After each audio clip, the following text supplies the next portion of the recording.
Sejam bem-vindos a mais um episódio do podcast Manual do Homem Moderno, seu melhor amigo da internet. Meu nome é Edson Castro, jornalista e apresentador, e hoje eu vamos falar aqui, aliás, da melhor amiga das suas noites, da sua maior companheira nos momentos bons e ruins, a cerveja. E para falar sobre isso, trouxemos aqui Kátia Zanata. Olá, Kátia. Oi, Ed, tudo bem? Tomou um susto quando eu dei oi, Kátia? Foi inusitado, foi de repente, foi. Desculpa, Kátia. Kátia, prazer estar aqui, viu? Prazer é meu. Muito obrigado por ter topado o convite aqui para falar sobre cerveja com a gente. Para quem não conhece o seu trabalho ainda, conta aqui para essa câmera daqui, ó, o que você faz e onde você faz. Bom, hoje em dia, porque a história é longa, né? Mas hoje em dia eu tenho uma escola de educação cervejeira, junto de mais 2 sócios, chamada Instituto da Cerveja Brasil. A gente fundou essa escola em 2010. Né? E desde então a gente vem educando profissionais no mercado em relação ao assunto cerveja. Então, desde que o mercado das cervejas artesanais começou a crescer no Brasil e demandou mais profissionais vinculados tanto à parte de sommelieria, então serviço, estilos, harmonização, né, de cerveja, quanto também mão de obra técnica para as micro cervejarias, então cursos de tecnologia cervejeira. A gente focou nossos esforços na educação de pessoas, né, para alimentar esse mercado de conhecimento e a gente ter cada vez melhores cervejas e melhor serviço no ponto de venda. E hoje, com essa convidada incrível, com esse currículo maravilhoso, vamos falar um pouquinho mais sobre ela, a cerveja. Kátia, eu queria começar perguntando aqui, uma pergunta bem de leigo mesmo, mas acho que é um bom passo pra gente começar esse papo. Alguém que não entende muito sobre cerveja, ou que foi educado a vida inteira em boteco, como eu fui, chega no mercado hoje e olha aquele monte de rótulo. E é rótulo colorido, é rótulo com bichinho, é caveirinha do Iron Maiden, é ursinho. Qual que é a maior diferença entre esse monte de rótulo? O que muda de uma cerveja para outra? Não é tudo cerveja?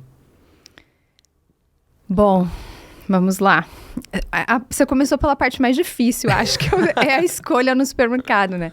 É até um trabalho que eu tenho tentado fazer há um tempo. Se fosse ver, a gente precisava de um sommelier de cerveja no supermercado. Porque muitas pessoas acabam escolhendo o rótulo errado e acham que é ruim, né? Mas, enfim, no fundo, sim, é tudo cerveja. Mas a cerveja, ela tem uma amplitude de aromas e sabores muito maior do que quem cresceu ou foi educado, essa coisa que você falou, bebendo no boteco, a cerveja que nós brasileiros chamamos de Pilsen, que tecnicamente não é a Pilsen, seria a American Lager, né? Enfim, a cerveja, vou fazendo adendos, né? E acabo fugindo. Mas a cerveja, ela tem muito mais aromas e sabores para oferecer do que essa American Lager. Então, esse é um estilo. Mas a cerveja, ela pode ter aroma de diferentes frutas, aroma de diferentes flores, de especiarias. Aromas que são mais animalescos, a gente chama. Então, que remetem mais, possivelmente, à fazenda. Ou até, tipo, um queijo de cabra, né? Intensidades diferentes de amargor, de doçura, de acidez. Intensidades diferentes de álcool. Então, hoje em dia, a gente também fala mais de cervejas zero álcool, mas eu tenho classicamente as em torno lá dos 5%, chegando até os 12% de álcool. Então, eu tenho uma grande amplitude de aromas e sabores. E aí, quando eu chego no supermercado, tá tudo isso misturado, né? Normalmente as cervejas estão divididas até por uma questão de marketing, de visibilidade e tal, por marcas. Tá. Então eu tenho todas as cervejas de uma mesma cervejaria ali juntinhas.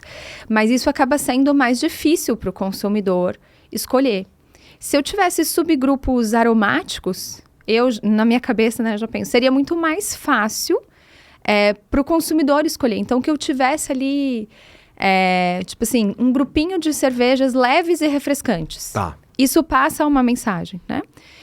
Então, é até uma dica para o consumidor no mercado. Se tiver alguém para perguntar, eu gosto de cerveja leve e refrescante. Ou então, eu gosto de cerveja lupulada e amarga, né? Que são as IPAs, que hoje em dia estão bem conhecidas, né?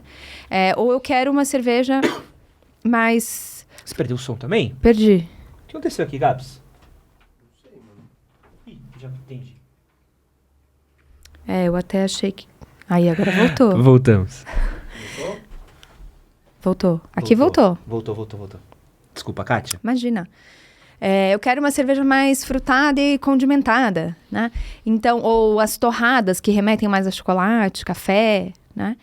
Cacau e tal. Então, eu tenho todo esse grupo aromático e de intensidades diferentes para escolher. E no supermercado isso realmente é mais difícil. Então, por isso também a tendência das lojas especializadas, em que eu tenho alguém que vai te orientar, vai te ajudar a vender. Porque realmente é um universo muito complexo, tão complexo quanto o do vinho. E o brasileiro hoje entende que o vinho tem toda essa complexidade, tem um monte de uvas e tal, mas da cerveja ainda a gente... É um mercado novo, né? Se a gente parar para pensar que esse mercado de cervejas artesanais aí no Brasil tem 15 anos, desde que começou a ficar um pouquinho mais intenso, então é muito novo, né? Muito jovem. E qual que você acha que é a melhor cerveja para o cara começar a conhecer a cerveja? Quero começar a experimentar uma cervejinha diferente. Qual que é o melhor tipo? É a IPA? É uma mais refrescante? É uma mais leve? Então, eu costumo brincar que falo assim, antes de recomendar uma cerveja, eu pergunto pro cara o que ele gosta de beber. Tá. Pro cara ou pra pessoa, né? Pra mulher. Porque, eu tô acostumado a beber American Lager, a Pilsen, beleza. Ou eu gosto de vinho tinto, ou eu gosto de whisky, ou eu gosto de vodka. Porque a cerveja, a amplitude é tão grande que eu consigo colocar uma cerveja que seja mais próxima dessa bebida que ele gosta de beber, percebe? Mas para um bebedor de cerveja convencional, né, para mudar, para dar um passinho a mais, a gente poderia ir, por exemplo, eu não iria para uma IPA, porque uma IPA é muito amarga. Ele vai falar, né, aquela coisa do amargor. Dá um whale pro cara beber, pra ter... Mas, por exemplo, uma Witbier. Tá. Né, que é uma cerveja com amargor baixo, bem baixo. É um estilo de cerveja de trigo, belga, que tem adição de cascas de laranja e sementes de coentro. Então, ela tem um aroma bem cítrico, né? Um pouquinho condimentado, às vezes sutilmente floral. E ela tem um equilíbrio entre acidez e dulçor bem delicados, amargor baixinho, refrescante. Então, inclusive para o nosso verão, assim, é uma baita cerveja. E que entrega muito mais em termos de aroma e sabor do que a American Lager, tá? E o cara vai falar, nossa, né? Aquela coisa que não é absurdamente diferente do que ele está acostumado, mas é muito mais conquistador. Sim. Tá? Pô, Witbier é delícia. Agora, tipo... Pro cara que adora café. Gosta de café expresso, sem açúcar, tá acostumado com o amargor da torre e tal. A gente tem as stouts, né? Então, puxando aí uma marca super conhecida, Guinness.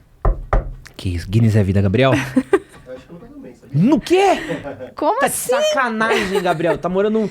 O Gabriel é nosso caipira residente aqui, ó. Mora no meio um cativeiro pra nunca ter tomado Guinness. Como assim? Guinness é bom. Precisa comprar uma Guinness pra ele. Precisa comprar uma Guinness, Gabriel. É que Guinness, sabe o problema de Guinness? Guinness de latinha não é legal. Por quê? Que no pint é o... beber na latinha. Mas você pode pôr Não, mesmo no copo. Não, a do pint é o... aquele cremosinho. É o que eu nem bebo mais, mas a Guinness latinha tem a bolinha, né? A bolinha é legal. A bolinha latinha que libera nitrogênio. Mas é que no pint vem aquele... Guinness é demais, tá maluco? Então, Quase voltando a beber aqui, só de você ter citado o Guinness. Traz justamente a nota, né, do café torrado, do expresso e tal. E essa é uma versão de stout com baixo álcool também. A Guinness tem menos álcool do que a nossa American Lager tradicional. Ela tem 4 e pouquinho. Caramba. E as tradicionais costumam ter 5, 4,9, né? Então tem menos álcool. E também tem, por exemplo, uma Imperial Stout, né? Que inclusive foi um estilo de cerveja desenvolvido para uma Czarina Catarina da Rússia. Então foi ela era, acho que rainha, princesa, agora não sei, tá? Não vou lembrar exatamente o cargo real dela. Mas ela pediu para a Inglaterra uma cerveja, né, que fosse ideal para o clima também e tal. E desenvolveram essa cerveja de acordo com os gostos dela. Então, a mulher tem muito mais influência na história da cerveja do que a gente imagina. E é uma cerveja aí com 10, 12% de álcool. Um super corpo licoroso, assim. Parece um licor de café. E tem muita nota de café, chocolate, cacau. É incrível, assim. Qual que é aquela que vem de rolha? Tem uma cerveja de rolha? Sempre esqueço. Tem um monte de rolha. Não tem um tipo específico? Tem um que é muito forte. Eu tomei uma vez num evento de cerveja. Que assim, tem muitas cervejas rolhadas, Tá. né? Na verdade, a garrafa rolhada, ela não significa nada especificamente, específico. não é um Que legal. estilo. Você pode... Tanto que tem cervejarias que fazem a mesma cerveja numa garrafa pequenininha, com É tampinha mesmo? metálica comum, e a garrafa grande com rolho de cortiça. Nossa, eu tomei uma vez uma de rolha que foi um soco, assim. Que era muito Mas forte. era escura? Claro. Acho que era escura, assim. Tipo, puta, muito forte, muito forte. Uma cerveja mais forte que eu tomei, assim. De eu tomar e ficar... Você não dá aquele... Você dá até Aquecimento. uma tremidinha, assim, de ter uma marca. Faz... Porque isso que é muito doido, né? Tem muito tipo diferente de cerveja, né? Tem. É um... Tem mais de 100 estilos diferentes. 100? Mais de 100. Catalogados, assim, porque a gente tem uns guias que catalogam, que descrevem em termos sensoriais e alguns parâmetros físico-químicos também, dos principais estilos produzidos no mundo. Mas o cervejeiro, ele tem a liberdade de criar o que ele quiser. O mundo da cerveja não é rígido, como, por exemplo, as tradições do vinho, né, e tal. Então, o cara cria o que ele quiser. Ele pega a matéria-prima da onde ele quiser do mundo, porque a gente consegue importar, diferente da uva, né, também, que é muito local. Então, ele importa, exporta, pode adicionar ingredientes locais, frutas, especiarias. Hoje em dia, cada vez mais, as pessoas têm estudado leveduras, então fermentos também locais, que são isolados para dar uma característica diferente e nacional para aquela cerveja. E o cara vai criando. O cervejeiro é um ser muito doido e que tem essa liberdade. Então, é um universo infinito de criações. Mas tem alguma regra geral do que uma cerveja precisa ter? Qual que é o mínimo que uma cerveja precisa ter para ser chamada de cerveja? O mínimo que precisa ter, no geral, são 4 ingredientes. Tá. Água, malte, lúpulo, levedura, Beleza. tá? Tem exceções, sempre. Mas, no geral, esses são os 4. E a partir daí eu posso ir colocando coisas, é isso? Brincando com elas. Exatamente. E aí, por exemplo, né, o malte. Eu tenho vários tipos de maltes e de cereais diferentes, né? Então, até, não sei se convém explicar, Edson, mas é legal trazer porque Não, sim. muitas pessoas confundem o que é o malte, o que é a cevada, Tá. o que é o trigo e etc, né? Então, na verdade, a gente faz cerveja de malte de cevada. Ah, Ou de malte de trigo, de malte de centeio, né? então não tem um malte e a cevada. Não, exatamente. Então o que é um malte de cevada? Vamos lá, é isso aí. Lembra quando lá no seu jardim de infância você plantou um feijão Lembro. no algodão? Todo mundo fez isso, né? Sim. E a gente não esquece isso. O que acontecia, né? Aquele feijãozinho com a umidade, ele começava a nascer uma raizinha, uma radícula, a brotar. E aí, de repente, o feijão quase que sumia e o feijão, as raízes abraçavam o algodão e nascia a plantinha, né?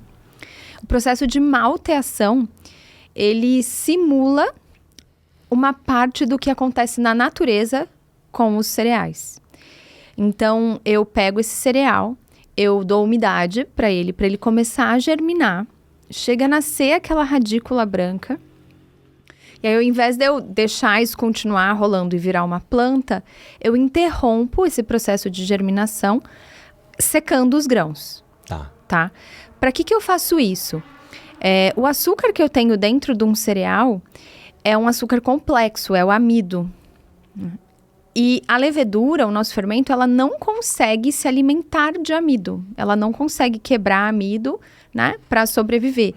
Diferente, de novo, eu vou fazer a comparação, porque às vezes fica mais claro, das frutas, da uva, em que eu tenho frutose, que é um açúcar pequenininho, e a levedura, tanto que fermenta naturalmente, né? Cai no chão, começa a fermentar a fruta. E aí, até não sei se você já viu, tem uns vídeos curiosos de elefantes Sim, e animais bêbados só de comerem frutas em fermentação, né? No caso do cereal, isso não acontece. Então, a gente precisa fazer esse processo de umidificação, germinação e secagem, que é o conjunto do que eu chamo de malteação, Tá. para criar enzimas dentro do grão que vão conseguir quebrar esse amido em açúcares pequenininhos para minha levedura poder transformar em álcool, gás carbônico e, consequentemente, cerveja. Show. Então, Tá. então água, malte... Lúpulo, que é outra coisa O que é o... que é o lúpulo? O lúpulo a gente fala que é o tempero da cerveja, né? Mas o lúpulo é uma planta, uma planta trepadeira, e que foi descoberta também por uma mulher. A primeira utilização de lúpulo em cerveja foi por uma mulher, por uma freira beneditina. Tem diversas propriedades farmacêuticas e medicinais, o lúpulo, inclusive. E o lúpulo, ele é a principal utilização dele, porque ele ficou na cerveja, foi porque ele é um conservante natural. Ele tem propriedades bacteriostáticas, né? Então, ele inibe o desenvolvimento de bactérias. E então, é uma planta trepadeira e a gente utiliza as flores dessa planta trepadeira, né? E dentro dessas flores, a gente tem um pozinho amarelinho, que se chama lupulina, né? E é nessa lupulina que estão os compostos amargos. Além dos compostos amargos, o lúpulo ele é extremamente aromático. Então, o lúpulo ele é um conservante natural, dá amargor para a cerveja e dá aroma também. E aí, dependendo da variedade do lúpulo, eu tenho um aroma mais floral, um aroma mais frutado, um aroma mais terroso. Legal. Amadeirado, também tem uma enorme diversidade aí de aromas que a gente consegue do lúpulo. Então, cerveja é água, lúpulo, malte E levedura. e levedura. E levedura é o funguinho. Exatamente. Que vai comer os açúcares do malte e transformar isso em álcool e gás carbônico. E aí, conforme eu vou brincando, tem esse tipo de levedura, tem esse tipo de malte, tem esse tipo de lúpulo, tal, vão gerando gostos diferentes. É isso, mais ou menos o truque, certo? É isso aí. Beleza. Tá. Então, deu pra ver que tem uma pá de coisa. Eu fugi da sua pauta, pelo Uma jeito. pá de coisa complexa. Pela sua cara. Não. É que você chegou exatamente onde eu queria chegar. Então, pô, tem um bagulho que a freira inventou aqui. Aí tem um bagulho que vem do grão que cresce na semente e você pega a parte da outra parte. E tem não sei o quê. Quem foi que inventou essa parada? Como é que foi que gerou tudo isso? Porque tem uma parte de coisa aí que não... Deve ter sido uma mistura muito doida pra ter chegado tudo junto. Sim, foi aos poucos, né? Mas assim, a descoberta da cerveja, ela foi acidental. Tá. Mas aconteceu por mulheres em torno de 9 a 10 mil anos atrás. 9 a 10 mil anos. Uhum. Como? O que as minas fizeram? Esse foi um período que começou a se desenvolver também a agricultura.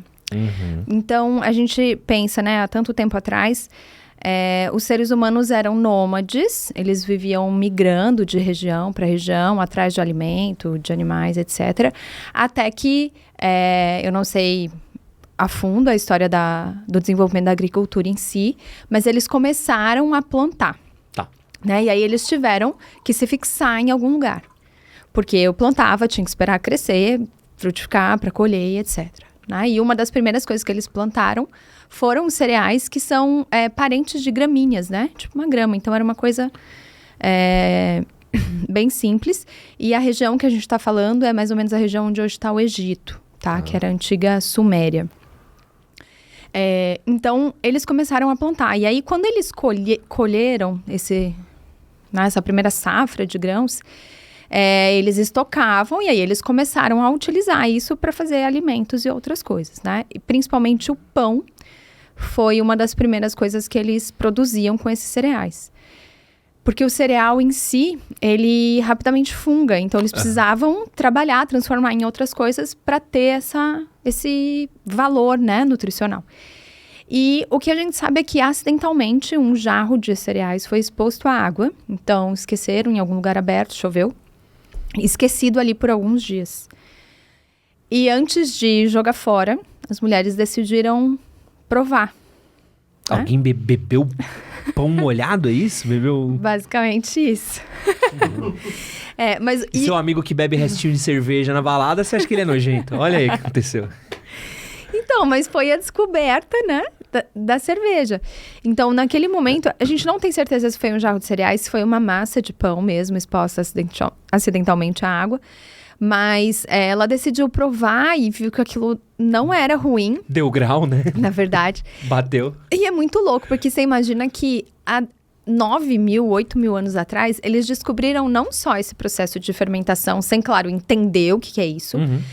Tanto que existe uma deusa da cerveja, porque elas entenderam que foi algo místico, que transformou água e cereal ou água e pão numa bebida que as pessoas consumiam e, sentiam coisas estranhas. Porque eles também não sabiam o que era o álcool, né? Gabriel também consome cerveja e sentiu umas coisas estranhas aí no rolê, né, Gabriel? Desculpa, Kátia. Sem problemas.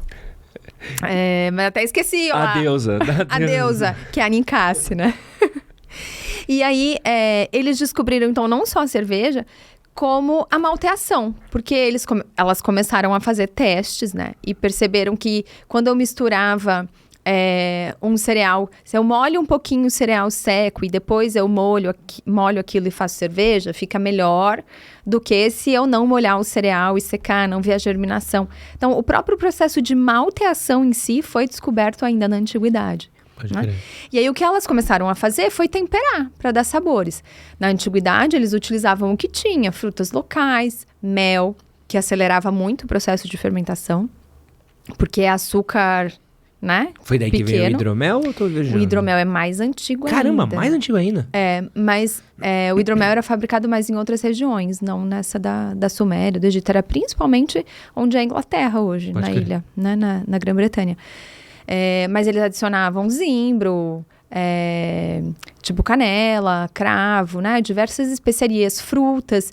As próprias frutas, eles percebiam tâmaras, por exemplo, era muito comum. Porque na casca das frutas vem cheio de leveduras. Então, aquilo acelerava o processo de transformação, de fabricação da cerveja. Então, eles iam criando, né? Já a utilização do lúpulo, a primeira utilização do lúpulo, que a gente tem registro, foi durante a Idade Média, então no começo da Idade Média, muito tempo depois, né? Por essa freira beneditina. E foi até nesse momento da Idade Média que a fabricação da cerveja passou muito da mão das mulheres para a mão dos homens, porque os monges eram grandes estudiosos e começaram, né, a produzir mais cerveja e fazer anotações do que acontecia numa fabricação para melhorar na próxima e tal. E tem registros, assim, de coisas muito loucas, né? Porque imagina que não tinha termômetro, não era lenha queimando com fogo direto, não tinha medição de volume tão correta. Então, eles faziam umas coisas... Tentativa e erro, né? Umas coisas incríveis, assim, a observação deles para melhorar todo o processo. A gente até fala que os monges foram quem deram início à ciência cervejeira. Mas qual que é o... Qual que é o nome da ciência cervejeira? É Tem a Zitologia. zitologia, Isso. É ciência cervejeira, não é? Utilizar assim, até tem, né, a zitogastronomia, mas está vinculada com isso, com essa coisa de estudar a cerveja. É só porque eu ouvi essa palavra ontem, achei muito boa. Mas eu queria te perguntar uma coisa, você falou dos monges e das freiras, tá? Qual que é o lance de padre, monge, freira e goró? Porque, mano... Tem uma brisa muito grande de uns monges cervejeiros. Tem até hoje, tem uns cantos no mundo que os monges fazem 10 barril de cerveja, você pode ir lá tomar, depois fechou, volta ano que vem. Tem. Qual que é Sei que eles só tomavam vinho e pão. De onde veio? Tem muito. Tem cerveja e tem vinho, né? Essa coisa de qual mosteiro produzia o quê, tá muito vinculado com o que a região local... O que frutificava, né?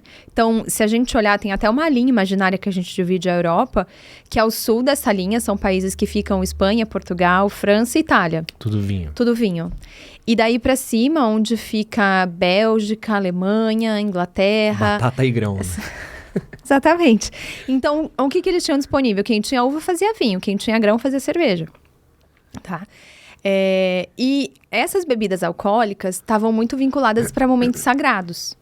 Então, eles faziam cerveja. Durante muito tempo, a cerveja foi moeda de troca também. Eles utilizavam como escambo com outras coisas.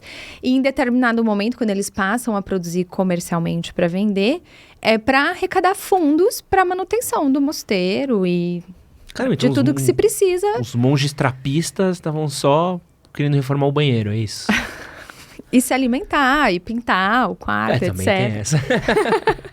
Que legal. Então eles usavam... Não era pra eles beberem mesmo, era mais pra... Eles têm consumo próprio, Tá. mas normalmente eles fazem mais de um tipo de cerveja, né? Algumas para vender, e uma normalmente para consumo diário próprio é mais suave, é mais leve, com menos álcool. Porque pode beber? Não sei se padre pode beber. Eu fiquei agora... Tem dúvida.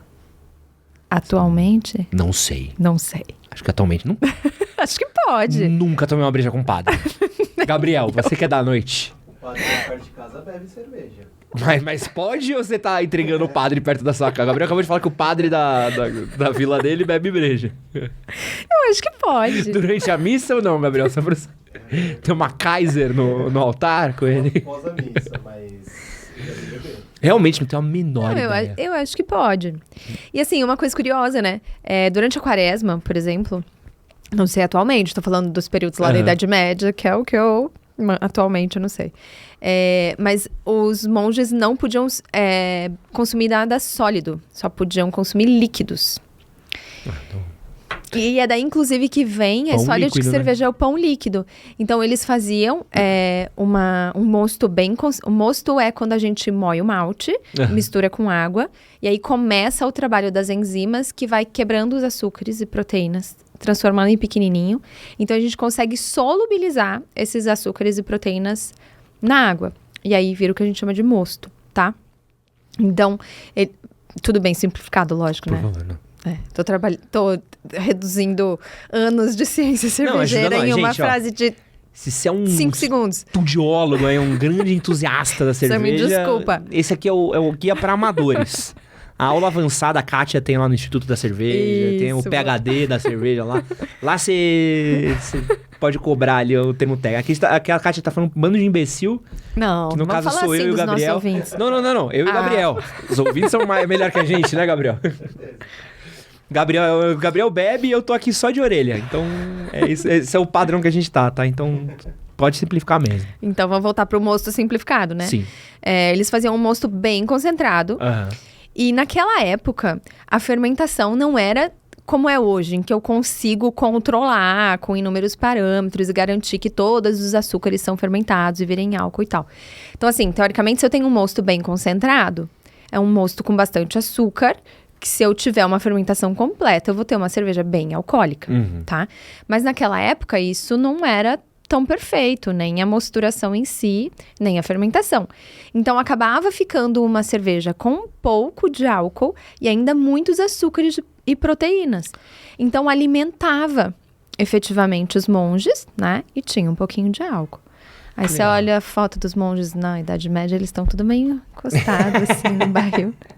Certeza que era durante a quaresma, mas foi super importante para esse período. Inclusive, né, como a gente tem registros de receitas médicas da antiguidade, por exemplo, receitando cerveja como remédio para algumas Legal. enfermidades, porque era muito rico em nutrientes, vitaminas do complexo B, né, que a cerveja tem bastante, zinco. Eu já vi a história que era mais saudável beber cerveja do que água antigamente.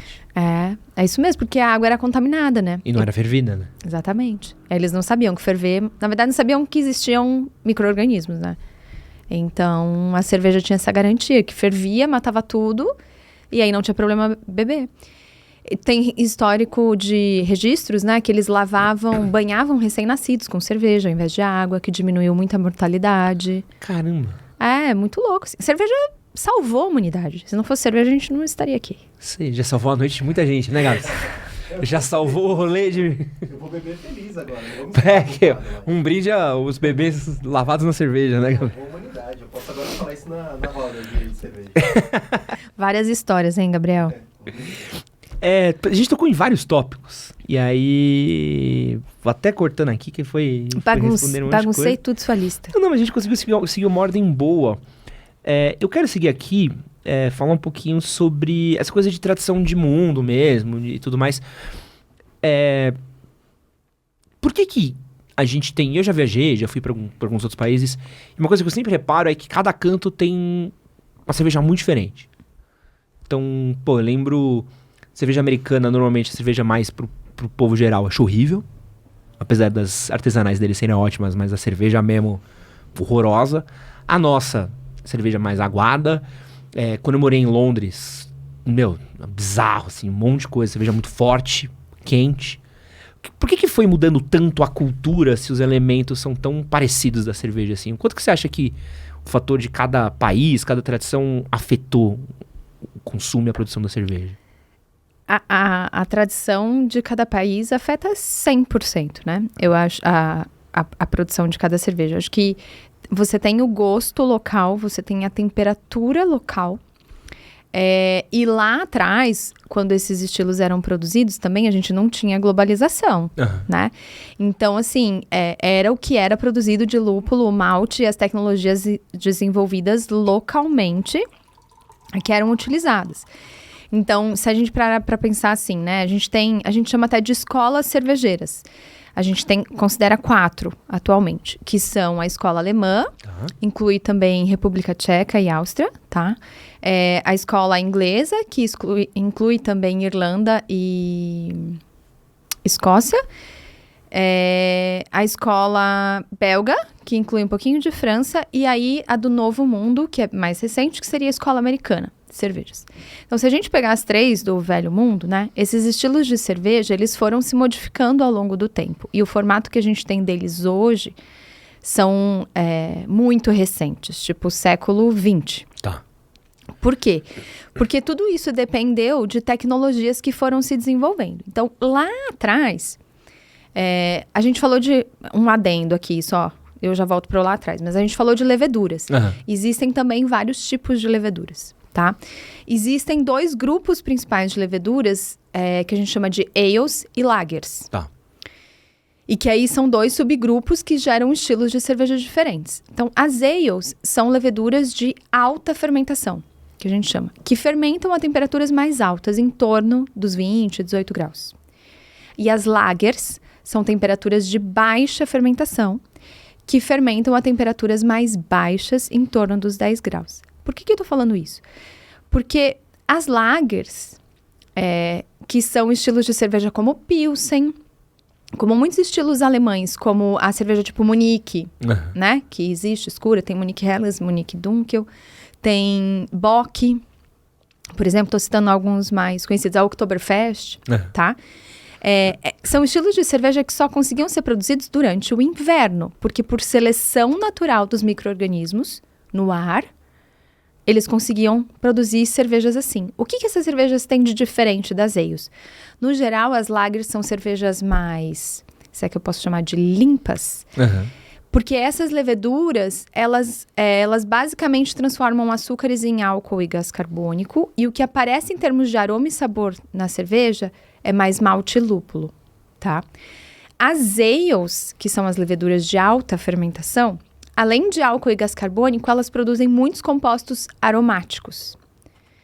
Então, são cervejas normalmente mais complexas, mais frutadas, especiarias e tal. Então, dependendo da época do ano e da região onde essas cervejas eram produzidas, eu tinha ales ou lagers, né? E aí eu só consegui produzir lager em alta escala quando teve Revolução Industrial e teve o descobrimento do compressor e da refrigeração artificial. Né? Então, a gente está falando em século XVIII. Caraca, então você devia ter uma brisa que devia ter só uma época do ano e depois esquece. Então, os alemães, o que eles faziam? Eles faziam, né, as cervejas em caves subterrâneas. E aí, durante o inverno, eles pegavam muito gelo, desciam para essas caves para manter lá debaixo fresco o período mais longo possível, né, para elas maturarem. E até uma história curiosa, você já deve ter ouvido falar em Biergarten, que são... Não? Não? Biergarten são os famosos jardins de cerveja alemães, né? São aqueles locais ao ar livre que eles plantam grandes árvores e aí tem aquelas mesonas, assim, de madeira, que todo mundo senta junto, bebendo cerveja e tal. Eu já vi isso. Já viu? Não sabia o nome. Chama Biergarten. Ou Biergarten, o pessoal fala em inglês também, né? Mas eles nasceram porque onde tinham essas caves subterrâneas, eles começaram a plantar árvores em cima para fazer sombra e ficar mais fresco lá embaixo. E aí, depois as árvores cresceram e com o tempo, era subir a cerveja só. Caraca, então, que irado! Nossa, que iradaço! É legal, né? Então, assim, a gente tem que parar pra pensar que as coisas foram... As coisas como são hoje são muito recentes, né? Tem, sei lá, 200, 300 anos no máximo. Não, e devia ter a gente tá falando de 10 mil. E devia ter uma coisa muito louca, que é uma coisa que eu também... Você falou e eu comecei a imaginar. Por exemplo... Que nem precisa ir muito longe. Vamos 30 anos atrás. Que não tinha internet... Viajar era uma coisa um pouco mais difícil e tudo mais. Você tomava uma escolzinha aqui no boteco da esquina, a cerveja era isso. Você não sabe como é que é a cerveja que serve na Alemanha, na Escócia, não sei o quê. O acesso das coisas do mercado era muito mais difícil de chegar, era muito mais caro, era muito mais... Você não via opinião, você não via falar. Então cerveja era o que a gente tinha. Exatamente. Então a troca devia ser muito mais difícil de você poder unificar ou poder fazer e tudo mais. Então devia ser cada um devia estar fazendo o seu jogo, né? Com o que tinha, né? Exatamente, cada um fazia o que tinha. Então, os ingleses, por exemplo, eles fermentavam, eles não tinham essa coisa tanto de caves subterrâneas, eles fermentavam mais no ambiente terrestre, né? Não subterrâneo. Por isso que aí é um pouco mais quentinha? Por isso que são as ales, né? Tem temperaturas um pouco maiores. Eles tinham a tendência de utilizar os barris de madeira um pouco menores que os alemães, né? E com os ingleses foi onde rolou a Revolução Industrial. Uhum. Durante a Revolução Industrial, eles tiveram uma massa trabalhadora muito grande. E essa massa consumia cerveja também, né? Então, teve um grande aumento de produção, tanto para consumo local quanto para exportação, porque a Inglaterra era uma grande...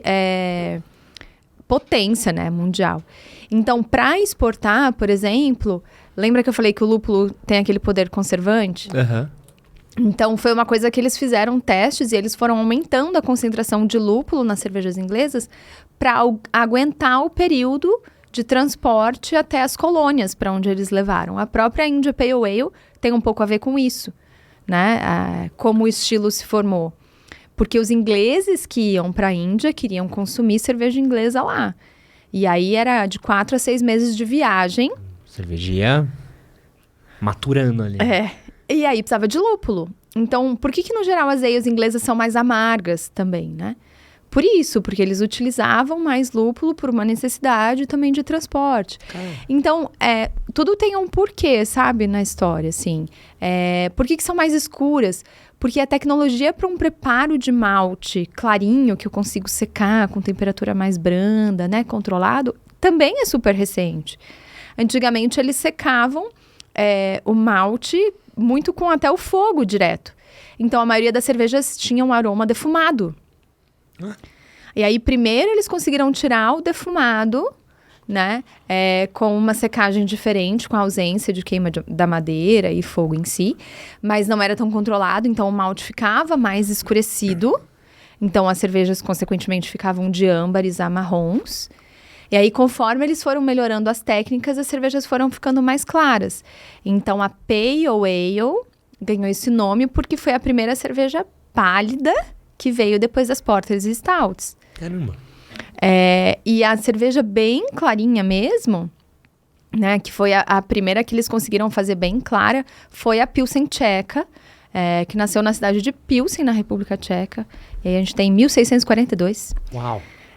São umas datas meio emblemáticas, assim. Então, até que não é tão recente, mas olha só em 1642 eles conseguiram... tem a questão da água local, mas também da tecnologia para secar malte, conseguir fazer um malte clarinho e uma cerveja dourada, brilhante e tal. E quem foi que cismou de meter um milho na cerveja brasileira? De onde que veio isso? Então, isso foi influência americana, na verdade. É mesmo? Quando a cerveja veio para o Brasil, através dos portugueses e dos holandeses, tá? Quando vieram para o Nordeste, né, com os holandeses, e aqui mais para o Sul com os portugueses. Que ano mais ou menos a breja chegou aqui? Pouco tempo. Os holandeses vieram em 1600 e pouco, né? Tá. E com os portugueses, eles trouxeram consigo, vieram vários tipos de bebida, então, mas que começou a produção local, a gente tem registro mais com os holandeses do que com os portugueses, né? Mas assim, foi uma influência mais da escola alemã, que veio. Então, vieram as Pilsens, mas a Pilsen alemã, a Pilsen tcheca, ela é muito mais amarga, né, do que a gente chama de Pilsen. E é 100% malte de cevada. Não tinha a questão do milho ou do arroz. Essa foi uma questão que começou nos Estados Unidos. Foi durante... A gente tem um período, né, complicado ali nos Estados Unidos depois do pós-guerra. A Segunda Guerra Mundial teve uma grande influência. As cervejarias, muitas cervejarias fecharam. E teve o período de lei seca nos Estados Unidos, né? Esse período foi muito emblemático, acho que para todas as bebidas alcoólicas. Para a coquetelaria foi um momento de renascença, né? Mas para cerveja, as cervejarias todas fecharam. Algumas começaram a produzir refrigerante para sobreviver. E algumas se mantiveram, então. Quando acabou a lei seca, as poucas cervejarias que tinham conseguido se manter vivas produzindo outras coisas, iam voltar a produzir cerveja num cenário socialmente muito diferente. Foram 15 anos de lei seca, em que a gente tem outra geração se formando, né? E que não está mais acostumado aos sabores de antigamente, porque o que a gente tinha nos Estados Unidos antes da lei seca eram principalmente ales inglesas. Quando se retoma essa produção, o que os americanos consumiram durante a lei seca? Né? Refrigerante, Coca-Cola. Foi o boom da Coca-Cola. Então, eles estavam acostumados com uma bebida doce, bem carbonatada. Então, foi meio que uma analogia, assim, pro cervejeiro, de trazer um produto, porque ele estava enforcado, né? Fazia 15 anos. Vendendo num porão, né? Então, ele queria, lógico, fazer dinheiro, precisava disso, e precisava vender uma coisa que a massa gostasse. Voltar a fazer stout porter não ia rolar. Então, eles pegaram um produto que era pouco amargo, bem carbonatado, claro, e para baratear, utilizaram um pouco de matéria-prima local. Então, substituíram parte do malte de cevada por arroz e ou milho. Tá. Né? E aí, o arroz e o milho deixam a cerveja com menos corpo, menos sabor de pão, de cereal, né? E mais leve e refrescante. E foi um grande sucesso. Né? Porque foi uma bebida alcoólica que voltou e que se aproximava um pouco do que essa nova galera estava bebendo nos últimos 15 anos. E aí foi depois disso que vem com mais intensidade a globalização e tal. E aí isso veio para o Brasil também, então. E aí vem com uma opção de baratear o custo de produção e ao mesmo tempo... aí vem a história do o que vem primeiro, o ovo ou a galinha, né? Que o pessoal fala, é mais barato... a cerveja é assim porque é mais barato ou é porque o povo gosta que se faz mais barato, né? Fica aquela coisa... Mas realmente caiu no gosto da grande massa da população. Mas o que aconteceu foi que aos poucos foi se aumentando essa proporção de milho. No Brasil, mais milho. Nos Estados Unidos, eles usam bastante arroz também. E aí, a cerveja foi se descaracterizando, né? Foi ficando... esse estilo, American Lager, ele foi ficando cada vez mais... neutro, em termos de aroma e sabor. E aí, é o que a gente fala, não deixa de ser um estilo, tem o seu aspecto cultural, então até se falar, qual a cerveja cultural do brasileiro? É a American Lager, né? A gente chama de Pilsen, mas American Lager. Mas ela praticamente não tem amargor, ela não tem aroma, ela não tem corpo, né? Ela é aquela bebida que você toma para refrescar, mas você não está prestando atenção no líquido em si. Uma dúvida, que essa é uma crítica que eu sempre vi meus amigos cervejeiros, e falando, cerveja de milho. É uma pergunta polêmica, Kátia. Mas é necessariamente ruim?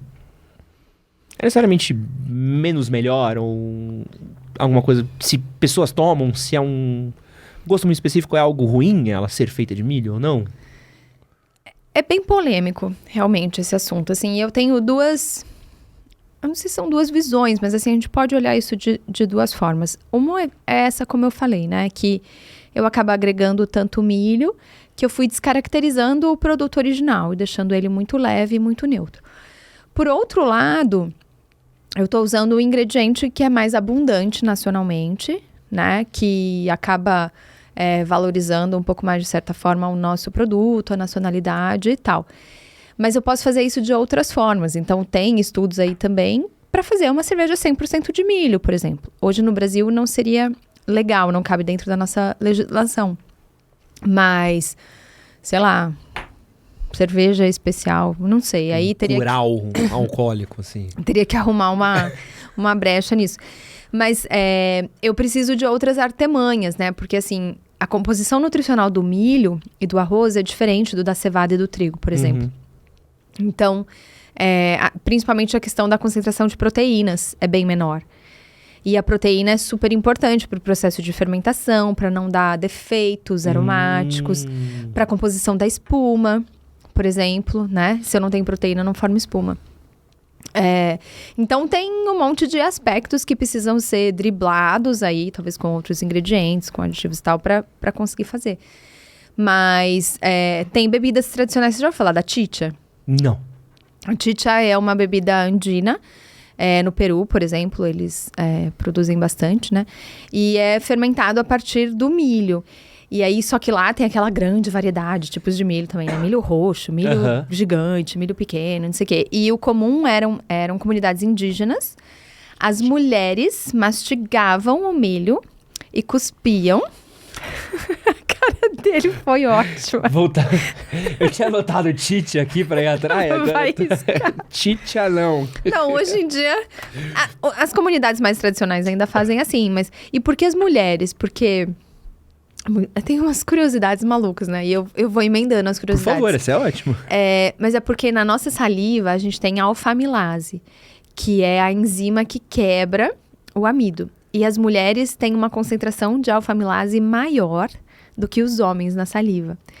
Você acha que os caras sabiam da alfamilase em Óbvio que não. 1600 e alguma coisa? Botava as Lógico que mina não. lá pra... Mas eles devem ter percebido que quando elas mastigavam, ficava melhor do que quando eles mastigavam. Caraca. Isso é tudo tentativa e erro. Caraca. Então, as índias mastigam o milho, cospem, e aí é feito uma bebida fermentada à base de milho, que seria uma cerveja. Vai. Um curau alcoólico, é isso? Caraca. Basicamente. E aí eles adicionam frutas também, frutas, ervas e tal, vão saborizando, assim.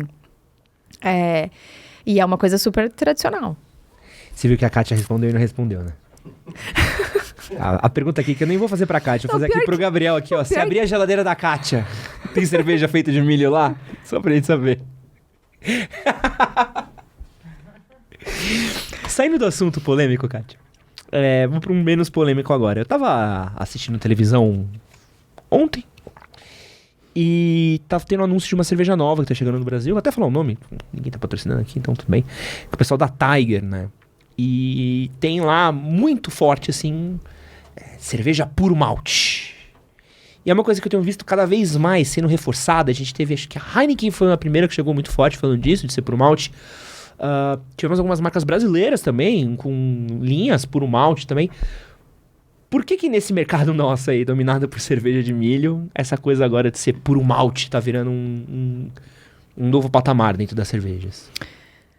Porque tem que se falar exatamente dessa questão que a gente começou a abordar, e eu não desviei de propósito, não, é porque eu vou falando uma história atrás da outra e devaneio. Mas essa coisa do simbolismo de qualidade, né? E de trazer mais sabor. Eu acho que a indústria da cerveja está tendendo a reviver o passado, a mostrar para as pessoas que a cerveja não é só uma bebida sem graça, que ela pode ser saboreada, que ela pode ser mais intensa em sabor e que ela tem um valor agregado maior. Né? Então, quando eu trago a coisa do puro malte, eu tiro do milho, que pegou uma conotação negativa mesmo, né? As pessoas falando, as pessoas bebem e percebem a diferença de uma cerveja que é 100% malte, que tem um pouquinho mais de lúpulo, de amargor, de uma que tem uma grande porcentagem de milho. Em termos de corpo, né? De sabor, de aroma, realmente dá para perceber. Então, é pequena, mas é visível. Não, eu lembro até hoje a primeira Heineken que eu tomei. Só bebi Skol. Já me deram uma Heineken que é um soco na nuca, assim. Que isso? Aí você toma uma IPA, você fala, nossa, que tá acontecendo aqui? Exatamente. É muito diferente. Né? Né? E assim, a gente consegue ter dentro de uma indústria que tem... porque a grande diferença, esse também é um assunto bem polêmico dentro do universo das cervejas, porque as grandes cervejarias têm uma condição de produzir e vender num custo muito inferior das pequenas cervejarias, que lutam e sofrem aí, comprando tanto matérias-primas mais caras, quanto a questão de impostos é igual. Então, acaba ficando uma briga, muitas vezes, desleal. É difícil mesmo, né? O custo em si é muito mais alto. Mas eu consigo, com essas grandes empresas fazendo isso, trazendo produtos melhores, eu consigo mostrar para a população, com um preço muito acessível, que tem outras coisas, além daquela cerveja basicona, leve e refrescante, mas que não te entrega muito sabor, né? Com o simples fato dela ser 100% malte. Então, a coisa do puro malte. Que legal. Tá? E eu acho que a população também começa a querer entender, né? Puro malte, o que é malte? Porque aquilo que eu te falei, no geral, as pessoas não sabem nem a diferença de malte e cevada. Muito menos de lúpulo. E aí, todo mundo já comeu uva na vida, então fica mais fácil entender o vinho. Parece sacanagem, mas não é, né? Você vai falar assim, toma uma cerveja mais lupulada. Mas o cara não tem ideia do que é lúpulo.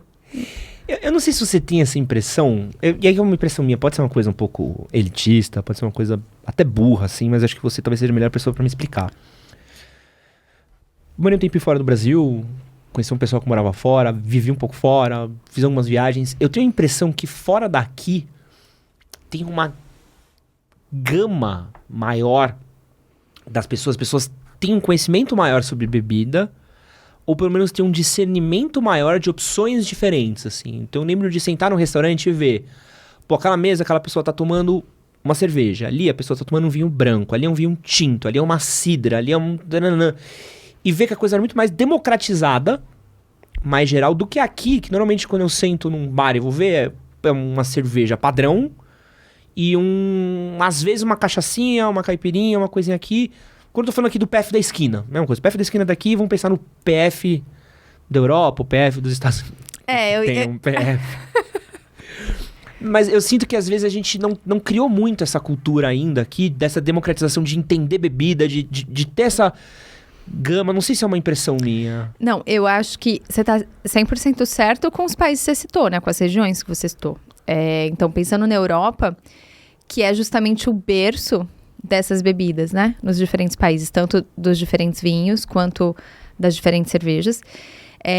A cultura é muito enraizada na população, né? Eu vejo assim, os países cervejeiros, na Bélgica, se a gente pegar lá em Bruxelas, a Grand Place, um prédio lá no meio da Grand Place. Então, tipo, o principal lugar de Bruxelas tem desde o século XVII um prédio que é da cerveja. Era da Associação de Cervejeiros e hoje é um museu. Então, tipo, você vê que aquilo é importante para a comunidade. A cerveja faz parte do dia a dia desde criança, né? Então, tem tanto esse aspecto cultural, que as pessoas crescem com isso, quanto eu acho que a questão econômica faz com que tudo seja mais acessível a todos. Vinho na Europa é bizarro. No supermercado você compra por 5 euros. É bizarro. Puta de um vinho. Exatamente. É bizarro. Exatamente. Eu lembro quando eu morei em Londres, era assim, eu morava do lado de um coisinho de vinho, era muito barato. Você via a galera saindo e enfiando embaixo do braço, assim, e dane-se, cara passando todo dia, era sinistro, assim. Isso é muito diferente E daqui. aqui, um vinho razoável, você vai pagar 80, 90, 100 Também uma reais. cerveja, né? Uma cerveja boa, 30 reais pra cima. E aí, quem no Brasil tem poder aquisitivo para bancar isso no dia a dia, né? Para internalizar isso na cultura, no dia a dia da família e tal. Então, são realidades econômicas também diferentes. Aí, se a gente olhar outros países na mesma situação econômica que a nossa, Talvez seja acho mais... que fica mais parecido. Mas a Argentina é quebrada e os caras entendem de vinho, viu? Verdade. Te falar, mano, é quebrada, mas como os caras entendem de bebida na Argentina, viu? É verdade, olha lá, você achou uma exceção.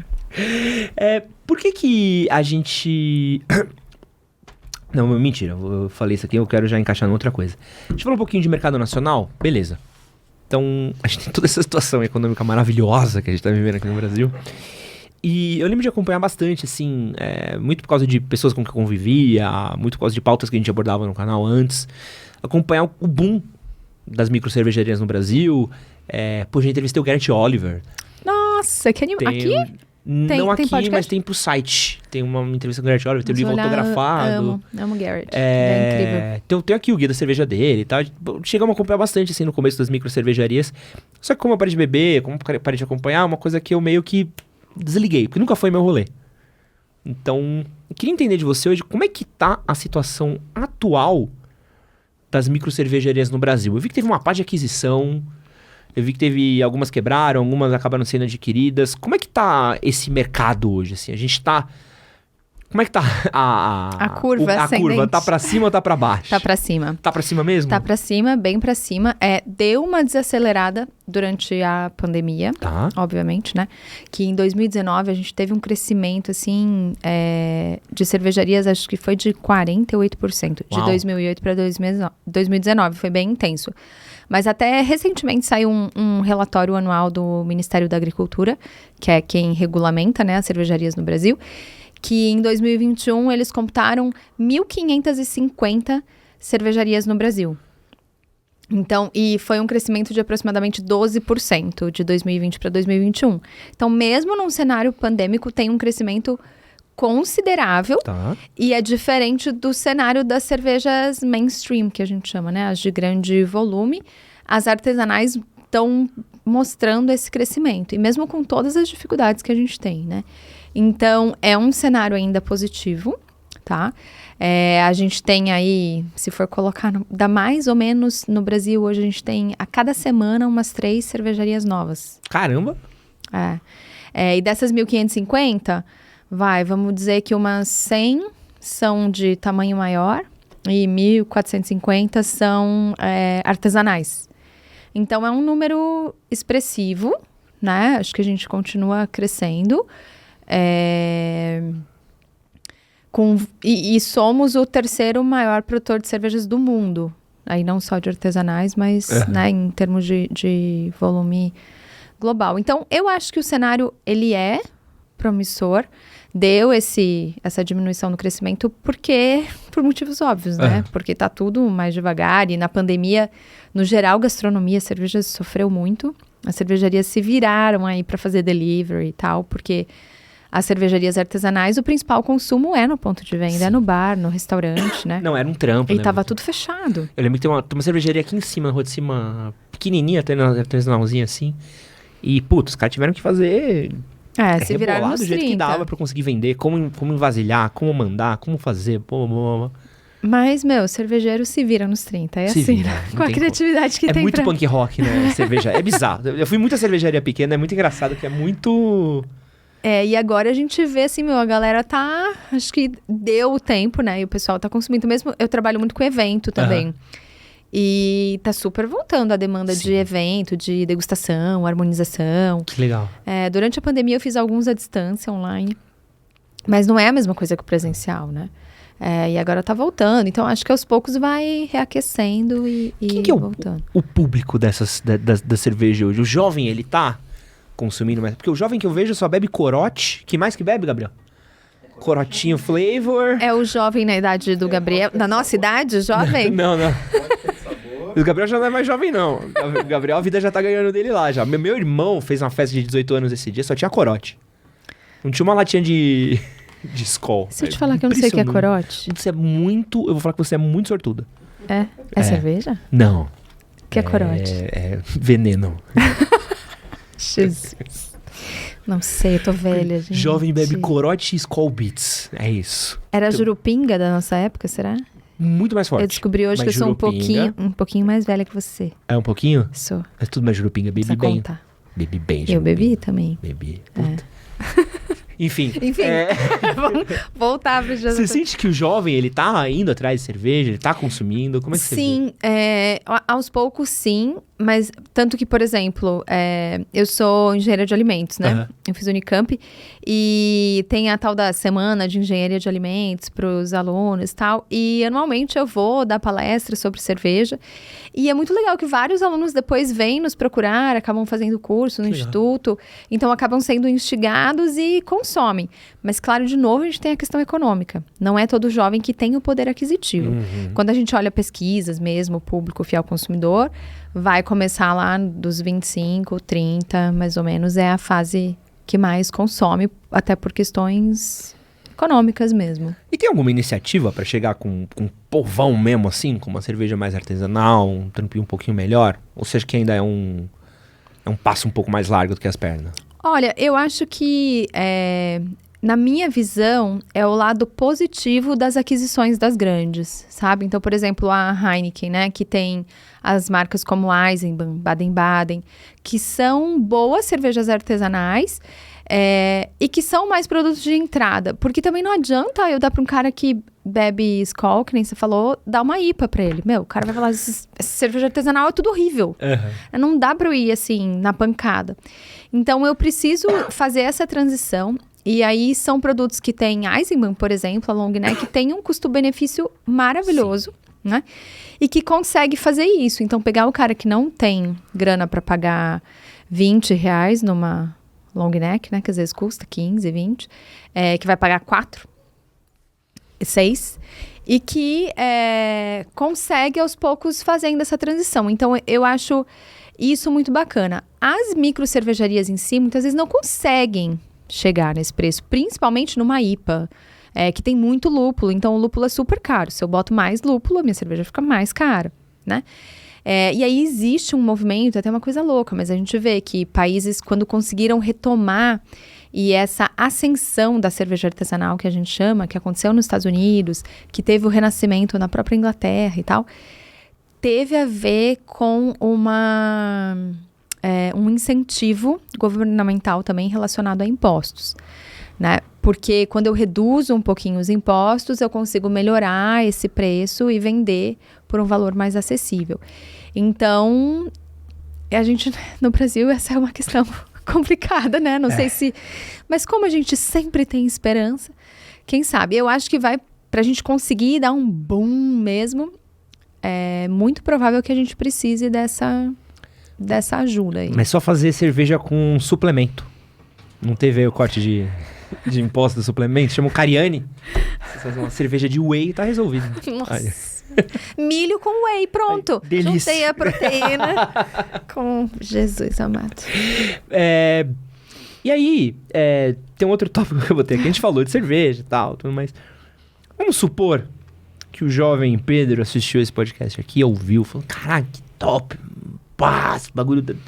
Quero ser que nem um monge trapista, quero fazer minha cerveja, quero fazer meu pão líquido. E o cara resolveu fazer uma cerveja em casa. Quero entrar nessa loucura, o terror de toda esposa, que é quando o marido aparece com uns galão dentro de casa e resolve fazer a cerveja caseira. Dá pra fazer uma boa cerveja caseira em casa? Dá, mas precisa estudar. O quanto? Razoavelmente. Pra fazer uma cerveja boa, razoavelmente. Não é que nem... Eu indico o curso do Instituto da Cerveja Brasil. Não. Isso já vá. Porque assim, tem um pão. A galera pão, os caras fazem... Durante a pandemia, os caras fizeram 1000 pão. Meu ex-sogro fazia pão sempre. Eu fiz pão. Mas tinha aquelas bolhonas, assim, de ar dentro do Não, pão macio. meu pão é top. Top. É? Top. É assim, duro? Não. Gostosinho, maciozinho, maciozinho? uma azeitoninha, casquinha por fora. Descobri um talento meu. Mas você estudou? Você leu? Nada. Assisti uns 2 vídeos, olhei e falei, acho que eu sei fazer isso. E comecei a fazer Você pão. vai mandar uma degustação de pão pra mim? Vamos fazer. Eu Vou marcar um dia pra gente fazer um pão aqui, ó. Ficou bom mesmo, confia. Porque tipo, eu vejo amigo... Pô, eu tenho de amigo que já viu. Não, dá pra fazer cerveja em casa, é relativamente... Falar que é fácil é sacanagem. Não é fácil. Não é fácil, dá um trabalho, mas dá pra fazer. Mas assim, pra sair boa, Precisa dar uma estudada. Vocês têm um curso disso? precisa. A gente tem o nosso curso de tecnologia, a gente não tem curso de cerveja caseira, tá? Mas no curso de tecnologia cervejeira é onde você vai aprender justamente tudo que você precisa para conduzir o processo. E aí tem vários exemplos de fabricação, tanto industrial quanto caseira. Né? Porque é que nem que eu te falei. Você precisa entender de enzima. Você precisa entender o quanto você vai quebrar o amido e a proteína. Porque você quebra tudo a proteína, é bom para a levedura, mas você não tem espuma. É a questão de asepsia, né? A cerveja contamina muito fácil. Então, se você não higieniza tudo da maneira que você quer, a cerveja vai ficar azeda. Vai azedar. Ou então o lúpulo, se você utiliza um lúpulo que não tá tão bom, ou adiciona no momento errado, ou ferve demais, vai ficar com um amargor desagradável. Então tem 1 milhão de detalhes. O quanto de espaço eu preciso pra fazer cerveja em casa? Nossa, tem gente que faz cerveja na varanda do apartamento. Não, boa. Não tô falando fazer. vamos lá, vamos fazer... Não tem a ver com a quantidade em si. Dá pra você fazer uma pequena quantidade, né? Tá. Fazer pouquinho, num espaço pequeno, e fazer boa. Acho que a questão é muito mais... A gente brinca. Brinca não, né? Nosso lema no Instituto é que pra fazer cerveja você precisa de 5 e não de 4 ingredientes. Água, malte, lúpulo, levedura, conhecimento. Se não tiver conhecimento... Então, você recomenda dar uma estudada. Não dá pro cara fazer que nem eu, que vou fazer pão. Eu recomendo. Você recomenda? Eu recomendo. E assim, é louco, né? Mas eu já degustei muita cerveja caseira. Tadinha. Não, e eu tenho alunos maravilhosos que faziam sacanagens pra ver só, tipo, colocavam coisas muito esquisitas. Tipo, vamos ver se ela vai pegar essa coisa esquisita, assim. Me sacaneavam mesmo. E a gente vê a evolução, quando o cara estuda, quando ele faz um curso, quando ele começa a entender mais. Porque não adianta, fazer cerveja é biologia, né? Tem um pouco de física, tem um pouco de química, mas tem muita biologia também. Então, se ele entende um pouquinho mais, a melhora na cerveja é incrível, assim, faz muita diferença. E aí, por exemplo, dor de cabeça, né? Isso é uma coisa que acontece muito. Tem muita cerveja caseira que, por problemas de fermentação... produzem compostos aromáticos que às vezes as pessoas não pegam no aroma e no sabor, porque não são treinadas, apesar de estarem ali, mas dá uma puta dor de cabeça. Que são, por exemplo, os álcoois superiores, que a gente chama, né? Que a gente tem dificuldade de metabolizar e tal, e aí ficar no corpo por mais tempo. Dá um álcool poisoning aí, o cara tem um... Dá uma super ressaca. Meu Deus. E aí, quando você conduz a fermentação bonitinho, você elimina isso. E aí não dá mais dor de cabeça. Então, realmente, eu recomendo. Eu acho que tem que ler, fazer um curso. Se não quiser fazer um curso no instituto, tudo bem. Mas leia livros confiáveis, procure informação boa na internet. E é fácil de comprar os bagulhos, assim? Tem no Mercado Livre? Tem.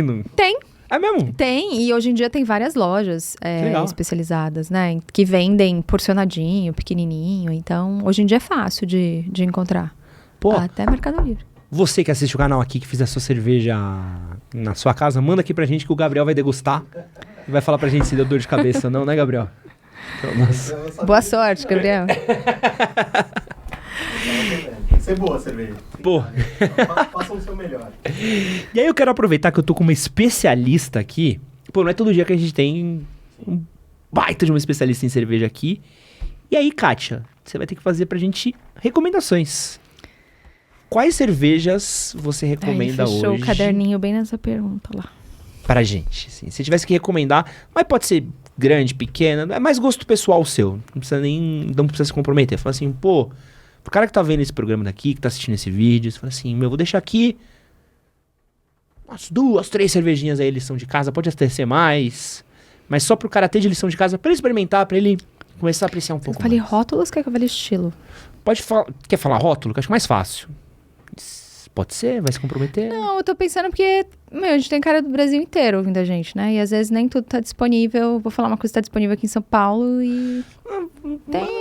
Tem... Quem quiser dá os seus pulos, vamos lá. Tá bom. Dá pra comprar pela internet hoje em dia, né? Tem vários clubes e sites. Bom, eu acho assim, ó...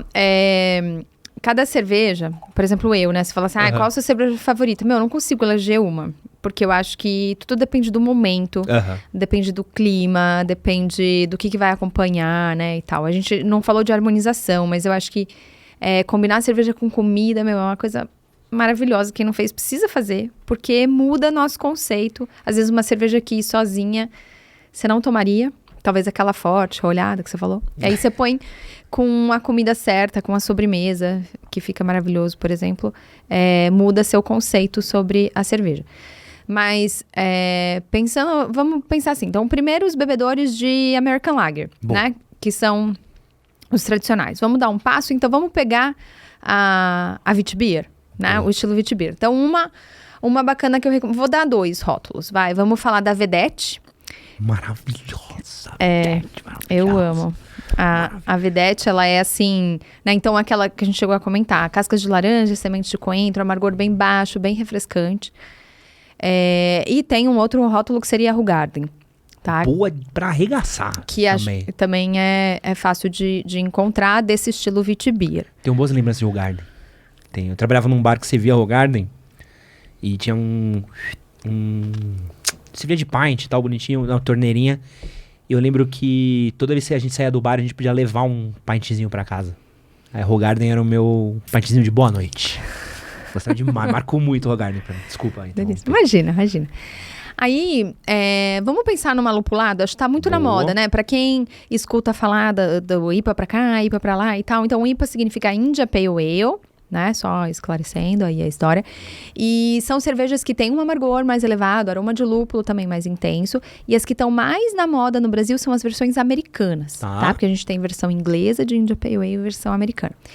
Que os lúpulos americanos trazem aromas aí mais cítricos, normalmente de frutas tropicais, então tipo maracujá, manga, grapefruit, né? Assim.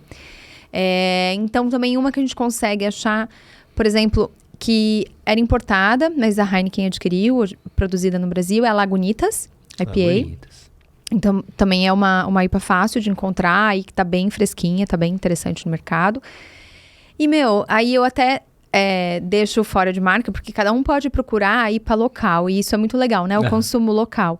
Então, praticamente toda a cervejaria artesanal no Brasil hoje tem uma IPA. São raras as que não tem.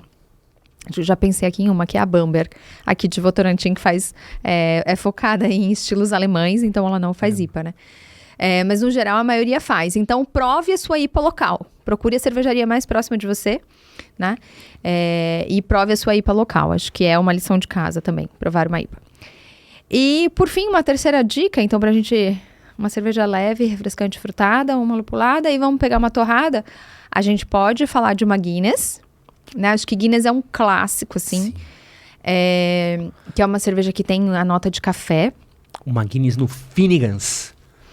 Ou no O'Malley's, pra começar a noite, assim. E aí, talvez Clássico. você ache essa Guinness amarga demais, por causa do torrado, do café, e você não gosta de café sem açúcar. Então, a gente pega e já fala, deixa um bolinho, um petit gâteau, pode ser programado. É que a Guinness tem muito pouco corpo, então a gente tem que pegar uma sobremesa à base de chocolate não muito gordurosa. Então, um bolo de chocolate mais fofo, né? Ou até um petit gâteau dá.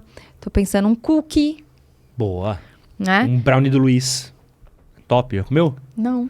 Pô, maravilhoso. Tem disponível? Não tem. Estava assim. Mas é bom, é gostoso. Mas acho que uma Guinness, eu tô pensando se tem alguma outra stout, assim, também. Aqui em São Paulo, a gente tem, não é stout, mas é um estilo escuro também.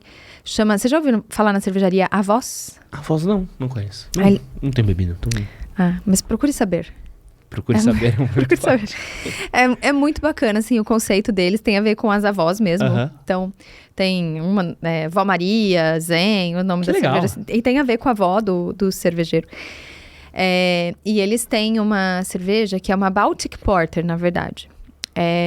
Uma Porter também é uma cerveja escura, que tem aromas mais de chocolate, cacau e tal. Não é tão torrada quanto as stouts, né? E é Baltic porque vem de uma receita que foi criada para os países bálticos. Então, ela é um pouco mais alcoólica. Ela vai chegar lá nos 9 de álcool. Mas, parece um licor de chocolate, assim. A Voz tem a Baltic Porter deles. Mas é uma cerveja mais restrita aqui para São Paulo, né? Pô. Mas é, assim, incrível. Eu super recomendo provar. Ele vai... Não sei se ele vai ficar feliz ou me matar, que eu tô falando da cerveja dele, porque a produção é pequenininha. Mas é uma super cerveja, assim, também pra provar. É difícil escolher. Eu até peço desculpas pra tantas cervejarias maravilhosas que eu não citei, né? Não, mas não, é só fazer aqui uma lista por cima. Com certeza tem... Como você falou, tem muita cerveja pra tudo quanto é gosto. Né? Não tem Mas como. posso só acrescentar uma? Pode, fica à vontade. É que assim, não é nacional, mas é um estilo de cerveja que eu amo de paixão, assim. Foi um marco na minha vida Qual? cervejeira quando eu tomei ela. E eu soube que ela veio uma época pro Brasil, parou e agora tá rolando encontrar essa cerveja. Chama Duchesse de Bourgogne. É uma cerveja bélgica, até salivo, só de pensar nela. Caramba. O estilo chama Red Ale de Flanders. É conhecido como Borgonha da Bélgica. Tá? É um conceito completamente... A gente não falou desse tipo de cerveja aqui hoje, porque é uma cerveja ácida, né, que tem um tipo de fermentação com outros micro-organismos, além só da levedura cervejeira. Então, ela remete um pouco a notas balsâmicas, a cereja, compota de frutas vermelhas e tal. Uma acidez bem marcante. Tanto que é o Borgonha da Bélgica, porque lembra um vinho tinto, tá? Um vinho tipo Borgonha. E para quem tá aberto, assim, a novas descobertas e gosta de acidez, gosta de vinhos tintos com uma acidez mais intensa, eu recomendo. Duchesse de Borgonha. Duchesse de Borgonha. Ai, maravilhosa. tá uma boa lista. É uma das minhas top 5. E o Gabrielzinho aqui recomenda uma Kaiserzona. Skol, vai. Que é pra acordar daquele grau. Que eu... Bom, Kátia, acho que... Cara, maravilhoso. Muita informação. Muito, muito, muito bom poder aprender com você aqui. Um monte de coisa. Cara, uma aula, vai, Gabs? Com certeza. De cerveja aqui. Foi um bate-papo delicioso. Você tá maluco. Pra quem quiser saber mais sobre cerveja, quiser aprender mais sobre cerveja, quiser perguntar pra você pessoalmente se chopp de vinho é bom ou não... Sacanagem. Onde é que eles podem acompanhar seu trabalho, Kátia? Então, vamos lá. Nas nossas redes sociais, então, Instituto da Cerveja, né? Tem no Instagram. O meu Instagram também... Eu confesso que eu não ando tão ativa no meu Instagram, né? Mas de vez em quando posto. E aí, as coisas de cerveja estão muito vinculadas ao Instituto. Mas o meu é Kátia, _Zanata. Show. Meu Kátia, para facilitar, é com TH. O Zanata com 2 T's. É uma maravilha, né? Para facilitar a história. Já vi aqui que eu escrevi errado. Faltou o H. Faltou o aqui, H. E o nosso site, www.institutodacerveja.com.br, onde a gente tem os nossos cursos. E aí tem lá também um blogzinho que tem artigos, né? Novidades cervejeiras que a gente vai postando e tal. Com nossa equipe de professores também, se vocês fuçarem lá, tem professores que têm material, conteúdo sendo produzido. Mas serão muito bem-vindos no Instituto. A gente fala que é uma grande família, né? Depois você entra, não sai mais. Com nossos muitos cursos, agora tem alguns online também. Demais. Então, estamos à disposição. E eu também fico aí, à disposição nas redes sociais, para falar sobre cerveja. Kátia, muito obrigado pela sua participação. Eu que agradeço, Edson. E muito obrigado a todo mundo que assistiu até aqui. Um bom fim de noite pra vocês aí e um brinde. Tchau.